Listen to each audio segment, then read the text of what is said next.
एक बार की बात है जब शनिदेव अपने पिता से नाराज हो गए थे, तब उन्होंने भगवान शिव की आराधना की, जिसके बाद भगवान शिव ने उन्हें सभी ग्रहों में सबसे शक्तिशाली बना दिया। एक बार उनकी वक्र दृष्टि जिस पर पड़ जाती है, उसकी जीवन की दशा ही बदल जाती है। तो ऐसी कौन सी बात थी जिससे शनिदेव अपने ही पिता सूर्यदेव से नाराज हो गए और उन्हें भगवान शिव की शरण में आना पड़ा? आइए जानते हैं ये रोचक कहानी। पौराणिक मान्यता के अनुसार शनिदेव का जन्म महाराष्ट्र के शिंगणापुर स्थान पर हुआ था।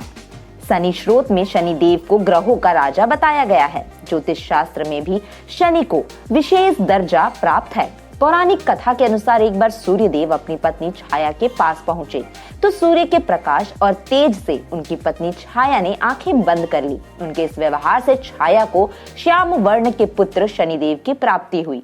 शनिदेव का यह रंग रूप देखकर सूर्यदेव ने अपनी पत्नी छाया पर गंभीर आरोप लगाया कि शनि मेरा पुत्र हो नहीं सकता। जब ये बात शनिदेव को पता चली तो इस बात से शनिदेव बहुत दुखी और नाराज हो गए।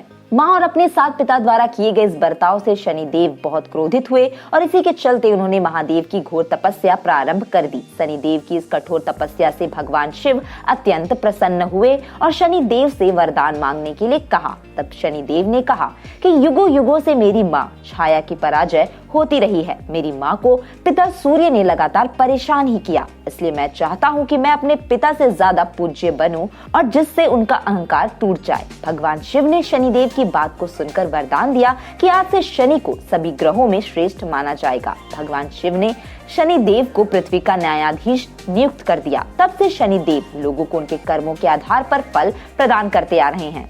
भगवान शिव के वरदान के कारण शनिदेव इतने शक्तिशाली हो गए कि इसके बाद महादेव शिव भी शनिदेव की वक्र दृष्टि से बच नहीं पाए और उन्हें हाथी का स्वरूप धारण करना पड़ गया।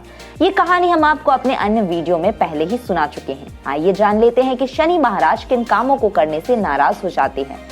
धार्मिक ग्रंथों के अनुसार शनिदेव का आशीर्वाद चाहिए तो मनुष्य को कुछ कार्य भूल कर भी नहीं करने चाहिए। पहला ये कि किसी कमजोर व्यक्तियों को कभी नहीं सताना चाहिए।